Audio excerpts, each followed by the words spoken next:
Fórmula Noticias fin de semana con Jaime Núñez. Ya estamos de vuelta a las 7 de la mañana con 38 minutos, es el tiempo del centro del país. Qué gusto que esté con nosotros la mañana de el sábado a través de la radio, la televisión, el internet y las redes sociales. Recuerde que estamos a través de Grupo Fórmula y vamos a platicar de uno de los grandes temas del año, Este año que está concluyendo, este 2017 que ya está pues dando sus últimos respiros, ha tenido uno de los grandes temas en los medios de comunicación, todo lo que tiene que ver con la corrupción. Y además, esto toma relevancia porque el día de hoy, el 9 de diciembre, este sábado 9 de diciembre, se tiene o se reconoce en el mundo como el Día Internacional contra la Corrupción, porque este tema no es tan solo un tema mexicano, no es tan solo de políticos, no es tan solo de empresarios, porque también luego somos injustos, luego también le cargamos mucho la mano al tema del lado político, pero ¿qué pasa de este lado? ¿Qué pasa con la iniciativa privada? ¿Qué pasa con nosotros mismos que cuando nos infringimos por ejemplo, una regla de vialidad, pues le damos una mordida? Eso es corrupción. Vaya, es mucho más importante y mucho más dentro de nuestros huesos lo que está alrededor de la corrupción. Y siempre es un privilegio poder platicar con Eduardo Bojorquez. Él es director de Transparencia Mexicana. Eduardo, qué gusto estas últimas charlas del 2017, pues en este Día Internacional de la Corrupción. ¿Cómo estamos llegando, Eduardo, sin fiscalía, sin Sistema Nacional Anticorrupción operando? México le hace falta mucho, ¿verdad? Pues primero, muchas gracias, Jaime. La verdad es que el gusto es mío y el agradecimiento también has encontrado valor en lo que planteamos en este tema y de veras estoy muy agradecido. ¿Cómo llegamos? Fíjate que con qué paradoja. El 9 de diciembre es el Día Internacional Anticorrupción porque fue en la ciudad de Mérida, en el estado de Yucatán, aquí en México, cuando se firmó la Convención Internacional contra la Corrupción hace ya algunos años, en el año 2003, y por eso se llama la Convención Anticorrupción la Convención de Mérida, y se celebra el 9 de diciembre porque fue ese día el que se firmó la convención en nuestro país. Qué oportunidad tan mal aprovechada, Jaime, desde 2003 hasta la fecha, en lugar de que pues hayamos convertido a nuestro país en un líder en esta materia, no solo en la sede de la reunión internacional donde se firmó la convención, sino en un país que estaba tomando el tema por donde se debe, tomando el toro por los cuernos. Al contrario, hemos caído, por ejemplo, el último año caímos 28 lugares en el índice de percepción de la corrupción. Estamos en la posición 34 de 34 lugares que hay en términos de corrupción si nos comparamos con los países de la OCDE.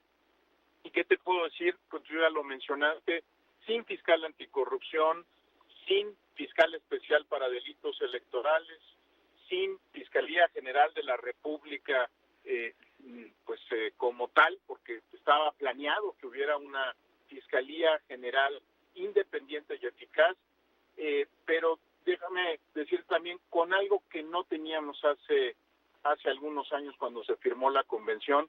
Yo creo que lo que sí tenemos es una sociedad que ya no es ni complaciente ni permisiva en este tema. A lo mejor tiene que pagar mordidas, Jaime, pero ya no le gusta, ya no le parece normal, ni correcto, ni deseable, y yo te diría que esa es la gran diferencia respecto al año 2003 en el que se firmó la Convención Internacional aquí en México, en la ciudad de Mérida. Estamos platicando con Eduardo Bojorquez, él es director de Transparencia Mexicana. Eduardo, a propósito del Día Internacional de la Corrupción, el INEGI siempre da a conocer cifras, el instituto, muy interesante. Por ejemplo, en 2016, 1,093 unidades económicas sufrieron de actos de corrupción por cada 10,000 empresas a nivel nacional. 64.6 de las empresas consideró que el principal motivo por el que se suscita la corrupción es para agilizar algún trámite, como tú lo comentabas. En los trámites o servicios con autoridades de seguridad pública y justicia fue o es donde se observan los mayores prevalencias de corrupción durante 2016. ¿Cómo ves? Pues sí, fíjate, lo que estamos escribiendo es algo que a mí me gusta enfatizar, y es que no es que la sociedad mexicana se levante en las mañanas y diga, oye, yo quiero corromper a alguien, ¿no? Para tener acceso a trámites, a servicios, para poder abrir un nuevo negocio, para acceder a agua potable, inscribir un niño en la escuela. No es que claramente que nuestra vocación social sea esa. Es que no nos queda alternativa, Jaime. O sea, si lo que describe muy bien el INEGI y los datos que tú compartes ahora con el auditorio, es que si hay alguien que te está extorsionando y que te está pidiendo dinero a cambio de abrir un negocio o de tener acceso a agua potable o de que se mueva un documento en el Ministerio Público de un escritorio al otro, pues no te queda alternativa, ¿no? Sino participar de este tema. Entonces creo que los datos ilustran muy bien la complejidad del problema. Por un lado tenemos los grandes casos de corrupción, los casos de los Duarte, de Borge, del caso de Nuevo León con el exgobernador Medina, Aguirre en Guerrero, en fin, los grandes casos de corrupción, pero del otro lado hemos sido realmente como país incapaces de controlar la corrupción administrativa y de asegurarnos que las familias mexicanas no tengan que pagar el impuesto más regresivo que tenemos, que es el impuesto de la corrupción. A mí me gusta recordar que del ingreso de las familias, pues en promedio 14% se tiene que destinar al pago de sobornos para acceder a trámites y servicios que les correspondían por derecho legítimo. Es un impuesto sumamente regresivo, Jaime. Mira, un poco abundando en ese tema, por entidad federativa, en este estudio del INEGI da a conocer que Quintana Roo, Tlaxcala, Morelos, Estado de México, Puebla, Nayarit y la Ciudad de México fueron los estados que presentaron las mayores prevalencias de eventos de corrupción en la interacción de empresas con el gobierno. Y dan un ejemplo, una empresa en Quintana Roo tiene o tenía 3.7 veces más probabilidades de participar en algún acto de corrupción que una empresa que solicita trámites o servicios del gobierno de Querétaro, por ejemplo, que Querétaro, junto con Nuevo León, Tamaulipas, Durango e Hidalgo, con menos de 700 establecimientos víctimas de corrupción por cada 10,000, son los que mejor están rankeados. O sea, está este acto, es esta dinámica económica, esa ya es una dinámica económica, ¿no, Eduardo? Sí, bueno, es que, fíjate, la corrupción, como dice uno de los padres fundadores de Transparencia Internacional, Jeremy Pope, no es un crimen pasional, es un delito económico, ¿no? Hay alguien que está buscando obtener los máximos dividendos de la extorsión a estos nuevos empresarios en las entidades federativas, las personas que están abriendo un nuevo empleo y que están tratando de tener su propio negocio, en fin, sí es un delito económico. Y déjame destacar algo más que se puede inferir de los datos del INEGI. Si tú ves las entidades federativas que están con mayor riesgo de participar de corrupción, te encuentras que no tiene relación alguna con, por ejemplo, el tema de transparencia presupuestaria, ¿no? Pueden subir la información presupuestaria. Que deben ir de la mano. Deberían ir de la mano, pero lo que está pasando es que tienes más transparencia, pero como no tienes anticorrupción efectiva, generas impunidad. Entonces, subiste el presupuesto a tu página web, te dio la calificación positiva el INCO, tienes el mejor lugar en transparencia presupuestaria, pero ve lo que nos está diciendo el INEGI, en corrupción no están haciendo la tarea. Entonces, ya no basta, Jaime, con que nos digan que les fue muy bien en los índices de transparencia presupuestaria, es por supuesto necesario y deseable que así sea, pero que se conecten las políticas con las políticas anticorrupción, porque eso es lo que impide en buena medida también la apertura de nuevos negocios. Eduardo, ayúdame a entender, los temas anticorrupción y los planes anticorrupción se hacen o se deben de generar a nivel federal con este sistema nacional, pero también a nivel estatal, las entidades, los gobernadores están obligados a generar un plan. ¿Ahí cómo va caminando todo? Yo te diría que con muchas dificultades, Jaime, ¿no? Mira, me gusta recordar algo que todos sabemos y nos cuesta trabajo decir en público, pero nadie se pone a dieta por gusto, Jaime. Los gobernadores estaban muy a gusto antes de que hubiera el sistema nacional anticorrupción y los sistemas estatales. No estaban interesados en dar la pelea. Estaban, como se dice coloquialmente, con el gatopardismo, ¿no? De hacer como que hacían, pero no entrarle a los temas de fondo.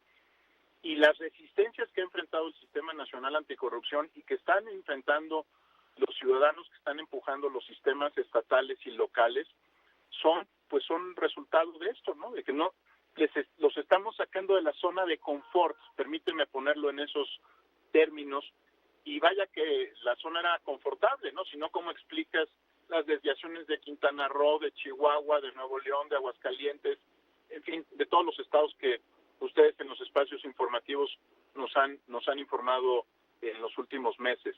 Creo que lo que está pasando en los estados es que si en lo federal hay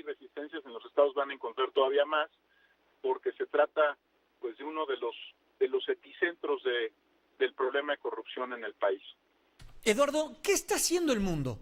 Porque ese tema, ya lo decíamos al inicio de esta charla, este tema no es un tema pues únicamente de políticos y de empresarios mexicanos. En el mundo hemos escuchado, bueno, lo que sucedió con Odebrecht, esta empresa, hay una investigación a nivel continental que se generó en los juzgados en Estados Unidos, con las fiscalías allá en Estados Unidos, que viene caminando en otras entidades. Hemos escuchado historias de corrupción a nivel internacional, los Panama Papers, que también ahí hay un acto, no son actos tan de corrupción, pero sí son actos por encima de la ley, o que quizá la ley les permita, o hay recovecos para que gente pueda llevar a no pagar los impuestos que deben de pagar, que también eso puede ser tomado como corrupción. ¿Qué hace el mundo? ¿Qué hacen los países que han avanzado en esta lucha que es global?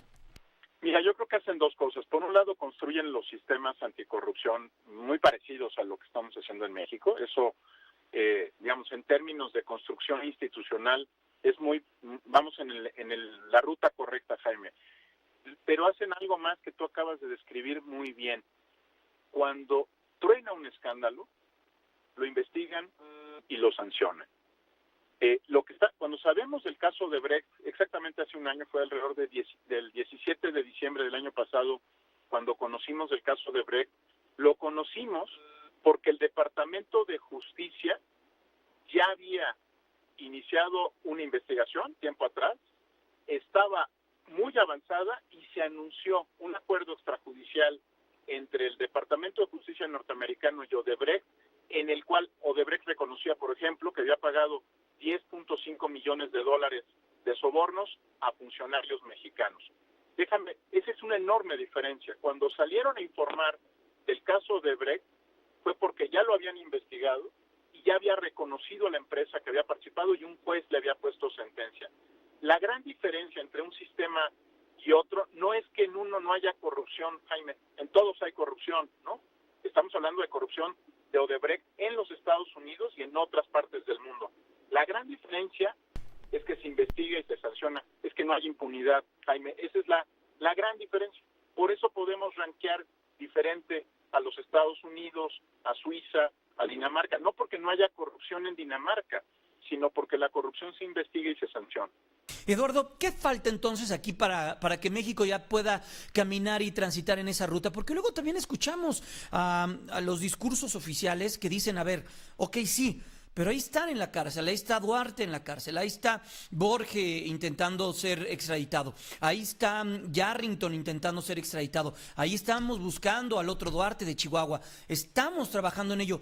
Pero ¿cómo aterrizar eso a las acciones y cómo aterrizar eso a que hoy hay un encargado de despacho en la Procuraduría General de la República, no hay un procurador como tal, lo que enumeraste muy puntualmente lo que no tenemos? ¿Qué nos hace falta entonces para caminar en la dirección y luchar contra la corrupción en nuestro país? Mira, yo creo que vamos, insisto, en la dirección correcta, que es la reforma institucional que va a tratar de tapar todos los baches que se habían hecho por años, que es el sistema anticorrupción. Pero en la parte puntual que describes, fíjate el matiz. Están detenidos, pero no están, salvo el caso de Javier Duarte o el caso de Padres en Sonora, apenas están bajo proceso judicial y muy pocos de ellos están sentenciados por un juez y cumpliendo una condena, ¿no? Estamos, digamos, en los albores de lo que tiene que hacer un sistema anticorrupción, es investigar, detener, pero hasta que no sean asuntos perfectamente bien sancionados y se estén cumpliendo las condenas, y si me apuras te digo algo más que yo creo que es muy importante, recuperados los activos que se llevaron y reparado el daño social que nos han creado estos actores, pues no estaremos dando resultados. Estamos al principio de la parte dura, que es apenas están las investigaciones y en algunos casos hay algunos detenidos. Mientras no desmantelemos las redes de corrupción, recuperemos los activos y se resarce el daño que se le ha hecho a nuestra sociedad, pues no estaremos como está Dinamarca, Reino Unido, Australia o cualquier otro país que está dando mejores resultados que nosotros en este tema. Pues Eduardo Bojorge, siempre es un privilegio poder platicar contigo. En verdad, gracias por regalarnos estos minutos, más en un día tan importante como es el Día Internacional de la Lucha contra la Corrupción. Y mira, hoy aprendí algo, siempre aprendo algo nuevo, pero Qué interesante esto, saber que este día pues, se implementa en el 2003 aquí, en Mérida, en nuestro país. Y mira lo que hemos estado viviendo los últimos meses, los últimos años. Eduardo, gracias, que estés muy bien, felicidades. Gracias a ti, muy buen día y de verdad ha sido un gusto estar en tu programa y saludarnos una vez más. Gracias, es Eduardo Bojorquez, él es director de Transparencia Mexicana. El Día Internacional de la Lucha contra la Corrupción, pues ya nos dio una visión, una radiografía de todo lo que estamos viendo. Y mire, antes de pasar contigo, Fer, con noticias que nos tienes ahorita que han surgido a lo largo de estos últimos minutos, permíteme tantito. Mira, las percepciones, la percepción que tiene con la corrupción de la población es bien interesante, ¿eh? La población tiene sobre un determinado fenómeno que, según crean, la experiencia personal que se han tenido al tratar directamente con el asunto o a través de las experiencias, ideas e información que son transmitidos por familiares, conocidos, medios de comunicación, entre otros. En el 2015, la mitad de las personas de 18 años y más consideraron que la corrupción es el segundo mayor problema que enfrentan sus entidades federativas, solo por debajo de la delincuencia, de la inseguridad y de la delincuencia. Y sí, efectivamente, hay una gráfica de percepción de la población sobre los problemas más importantes en las entidades federativas y frecuencia de la corrupción, con 66.4% inseguridad y delincuencia, con 50.9% corrupción, y con un 40.5% desempleo. Percepción sobre la frecuencia de corrupción en empleados del gobierno, 88.8% frecuentemente, poco frecuente, 10%. Esto es lo que se vive, esto es lo que percibe la sociedad. Fer, ¿qué nos tienes antes de irnos a la pausa comercial? Pues ya comentabas hace rato que estamos en Facebook Live. Sí. Ya estamos de regreso.